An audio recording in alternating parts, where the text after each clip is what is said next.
Andhra Pradesh assembly ఎన్నికల్లో ప్రభుత్వ వ్యతిరేక ఓటు సునామీ సృష్టించింది.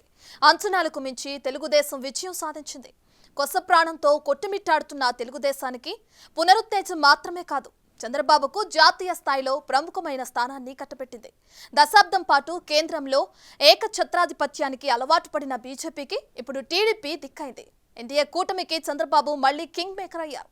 ఆంధ్ర అభివృద్ధికి సంబంధించి ఇది శుభపరిణామమే అని చెప్పాలి. ఇక ఆ క్రమంలో ఈసారి చంద్రబాబు కేంద్రంతో డీల్ చేసే విధానంపై ఏపీ జనం ఎన్నో ఆశలు పెట్టుకున్నారు.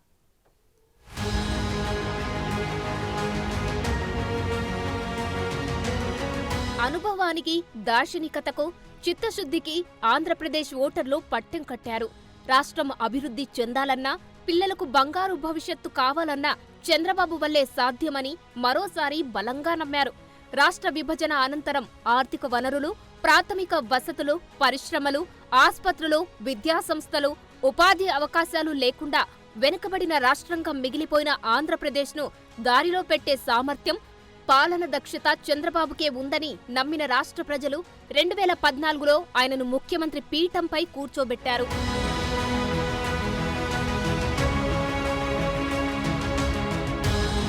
ఆర్థిక లోటు వెంటాడుతున్నా రాజధాని లేని రాష్ట్రానికి ముఖ్యమంత్రిగా బాధ్యతలు చేపట్టిన చంద్రబాబు 5 ఏళ్లలో రాష్ట్ర ఆర్థిక పరిస్థితిని గాడిన పెట్టేందుకు శక్తివంచన లేకుండా కృషి చేశారు. రాజధాని అమరావతికి భూసేకరణ ప్రణాళికలు పూర్తి చేసి మౌలిక వసతులు, భవనాల నిర్మాణం ప్రారంభించి వేగంగా కొనసాగించారు. పోలవరం ప్రాజెక్టును పరుగులు పెట్టించారు. దానికి ముందే పట్టిసీమ ప్రాజెక్టుని పూర్తి చేశారు. రాయలసీమకు శ్రీశైలం జలాల్ని అందజేసి ఉద్యాన పంటలకు హబ్గా మార్చారు. కియా వంటి భారీ పరిశ్రమలని తీసుకొచ్చారు. ఐటీ రంగానికి బలమైన పునాదులు వేసి అనేక కంపెనీల్ని తీసుకొచ్చారు. విశాఖను ఆర్థిక రాజధానిగా అభివృద్ధి చేసేందుకు వేగంగా చర్యలు తీసుకున్నారు.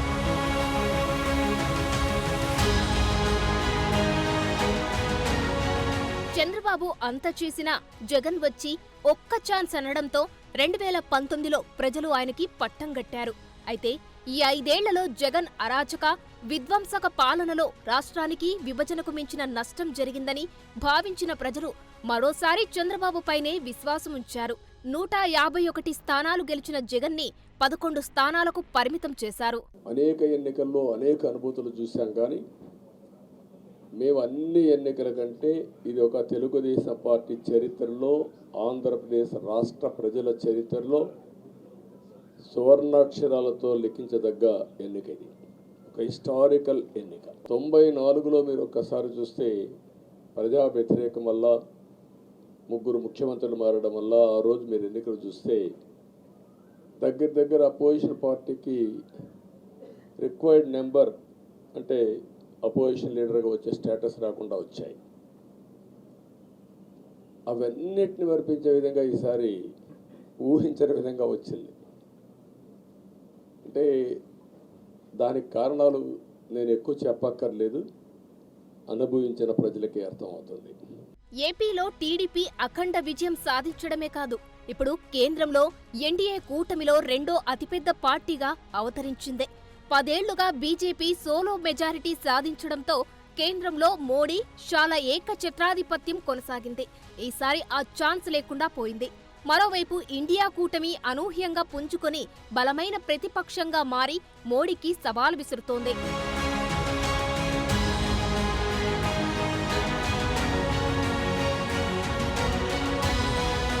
కేంద్రంలో మ్యాజిక్ ఫిగర్ 272కి 32 సీట్ల దూరంలో ఆగిపోయింది బీజేపీ.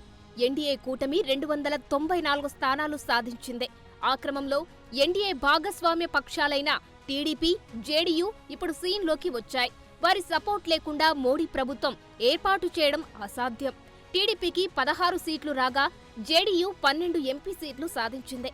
బీజేపీ తర్వాత ఎన్డీఏలో ఎక్కువ సీట్లున్న పార్టీ టీడీపీనే.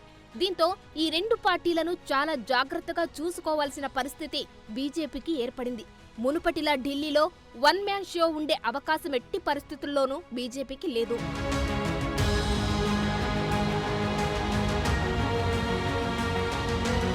చంద్రబాబు గతంలోనూ జాతీయ రాజకీయాల్లో చక్రం తిప్పారు. అసలు ఎన్డీఏ కూటమి ఏర్పాటులో కీ రోల్ పోషించింది చంద్రబాబే. ఒకప్పుడు లోక్సభలో 2 సీట్లు ఉండేవి బీజేపీకే. తెలుగుదేశం ఆవిర్భావం కొత్తలో ఆ పార్టీ లోక్సభలో రెండో అతిపెద్ద పార్టీగా ఉండేది. కాంగ్రెస్కు బద్ధ శత్రువుగా ఆవిర్భవించిన తెలుగుదేశం పార్టీ కాంగ్రెస్కు ప్రత్యామ్నాయ కూటమి కట్టడంలో కీ రోల్ పోషించి సక్సెస్ అయింది.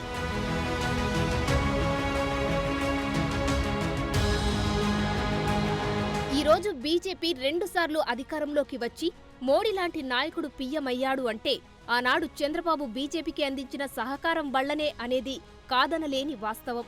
బీజేపీని అంతగా బలోపేతం చేయడానికి పాటుపడ్డ అద్వానీ, వాజ్పేయిలో అప్పట్లో చంద్రబాబుని గౌరవించిన తీరే అందుకు నిదర్శనమని చెప్పవచ్చు. తనకు వాజ్పేయికి భారతదేశంలో నమ్మదగ్గ ఏకైక నాయకుడు చంద్రబాబు అని అద్వానీ తన సన్నిహితులతో చెప్పుకునేవారంట. అప్పట్లో వాజ్పేయి సర్కార్పై కాంగ్రెస్ అవిశ్వాస తీర్మానం పెట్టినప్పుడు అండగా నిలిచి వాజ్పేయి సర్కార్ను కాపాడారు టీడీపీ అధినేత చంద్రబాబు. దానికి కృతజ్ఞతగా ప్రధాని హోదాలో ఉన్న వాజ్పేయి ఈ తెలుగు లెజెండ్ కి నమస్కారం చేసిన ఫోటో అప్పటి వారెవరూ ఎప్పటికీ మర్చిపోలేరు. ఇప్పుడు మోడీ సర్కార్ ఏర్పాటులో చంద్రబాబు కీలకంగా మారడంతో అప్పటి వాజ్పేయి ఫోటో సోషల్ మీడియాలో వైరల్ అవుతుంది.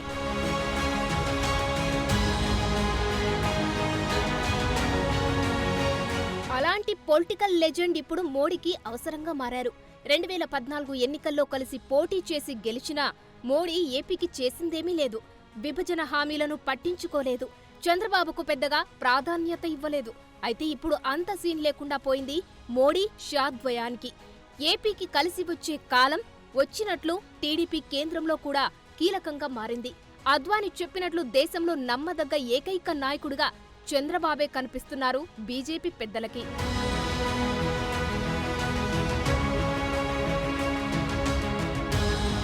వైసీపీ సర్కార్ పుణ్యమా అని ఆంధ్రప్రదేశ్ అప్పుల ఊబిలో కూరుకుపోయి అధోగతి పాలైంది. అపర చాణక్యుడు లాంటి చంద్రబాబే రాష్ట్ర పరిస్థితిపై ఆందోళనతో కనిపిస్తున్నారు. జగన్ సర్కార్ చేసిన అప్పులపై లెక్కలు తేలాల్సి ఉందంటున్నారు. ఈ 5 సంవత్సరాలు జరిగిన విధ్వంసం మీరు ఒకసారి చూసిన తర్వాత ఇది ఒక 30 సంవత్సరాలకు ఎంత డ్యామేజ్ చేయాలనో అంత డ్యామేజ్ జరిగింది.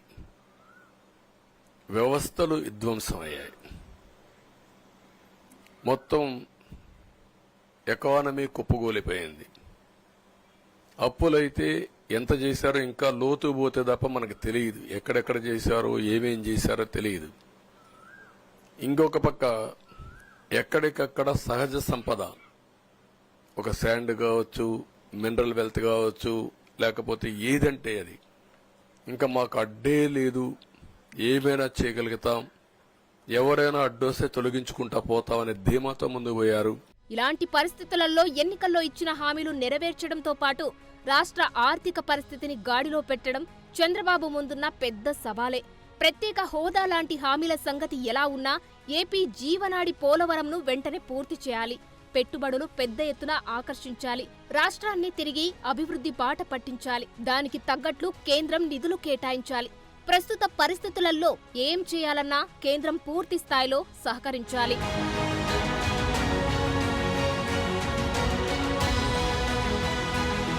ఏపీలో 25కి 25 ఎంపీ సీట్లు ఇస్తే కేంద్రం మెడలు వంచి ఏదేదో చేస్తానని గత ఎన్నికల ప్రచారంలో హామీలు గుప్పించారు మాజీ ముఖ్యమంత్రి జగన్.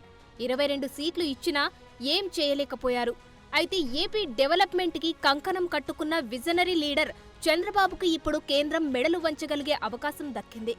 రాష్ట్ర అవసరాల కోసం ఆ దిశగా చక్రం తిప్పగలిగే సామర్థ్యం ఆయనకు ఉంది.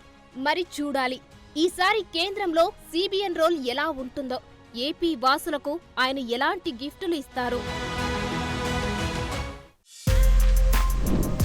For more videos like this, subscribe Big TV channel.